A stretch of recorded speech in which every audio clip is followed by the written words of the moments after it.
নমস্কার বন্ধুরা, পিঁপড়িয়া কিচেনে স্বাগত।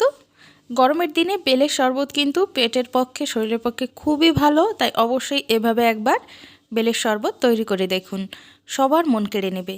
তো তার জন্য আমি এখানে একটা বড় বেল আর সঙ্গে একটা ছোট বেল নিয়েছি। আপনারা বেলের পরিমাণ যেমন খুশি নিতে পারেন। তো আমি প্রায় এখানে দুজনের জন্য তৈরি করছি, তাই এখানে দুটো নিয়েছি, একটা ছোট আর একটা বড়। এবার বেলগুলোকে ভালো করে ফাটিয়ে নিতে হবে। তো দেখুন, দুটো বেলই আমি ফাটিয়ে নিয়েছি। এখন এর থেকে যে বেলের শাঁসটা থাকে সেটা আমি বের করে নেব। দেখুন, খুব সুন্দর, কিন্তু বেলের কালারটা যদি ভালো হয়, বেলের শরবতের কালারটাও কিন্তু খুবই সুন্দর হবে। তো এখন বেলের যে শেলটা আছে তার ভিতর থেকে শাঁসগুলো বের করে নিতে হবে। দুটো বেল থেকে কিন্তু অনেকটাই বেলের শরবত তৈরি হয়েছিল। তো প্রায় দুজন না তিনজনের মতো এখানে বেলের শরবত আমি তৈরি করে ফেলেছিলাম। তো বেলের শাঁসগুলো বের করে নেওয়ার পর এখন দিয়ে দিলাম ঠান্ডা ঠান্ডা জল।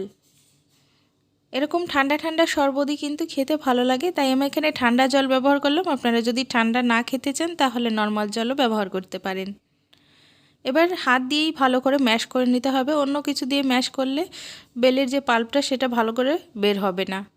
এবার বীজগুলো হাত দিয়ে ফেলে দিলাম, আর তারপর একটা ছাঁকনির সাহায্যে খুব ভালো করে ছেঁকে নিতে হবে, কেননা এর ভিতর অনেকটাই কিন্তু আঁশ থাকে, বীজ থাকে, আর সেগুলো সহ যদি খেতে চান তাহলে কিন্তু সেটা কোনো রকমই ভালো লাগে না। তাই এভাবে একটু ছেঁকে নেবেন। দেখুন, অনেকটাই কিন্তু পাল্প বেরিয়ে গেছে। আর আমি একটু গাঢ় গাঢ় করে তৈরি করেছিলাম, আপনারা চাইলে আরও কিছু পরিমাণ জল অ্যাড করে পাতলা করে নিতে পারেন।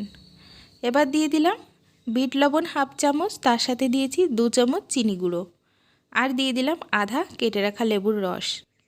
ব্যাস, বেশি কিছুর প্রয়োজন হয় না। অল্প কিছু জিনিস দিয়েই এই বেলের শরবতটা কিন্তু দারুণ তৈরি হয়ে যায়। এখন মিক্স করে নিলাম খুব ভালো করে, আর তারপর একটি গ্লাসে ঠান্ডা ঠান্ডা সার্ভ করে দিন। এবার যে বেলের শেলটা ছিল সেই শেলের ভিতরেও কিন্তু আমি এভাবে করে সার্ভ করলাম। এভাবে কিন্তু খেতে খুবই ভালো লাগে।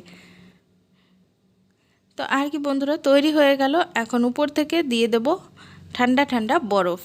একটুখানি বরফ দিয়ে দিলে এটা কিন্তু আরও ঠান্ডা হয়ে যাবে, আর খেতেও বেশ ভালো লাগবে। তো বাড়িতে একবার হলেও এই গরমের দিনে ট্রাই করে দেখবেন, শরীর মন সবই ভালো থাকবে। তো কেমন লাগলো রেসিপিটা অবশ্যই কমেন্টসে জানাবেন।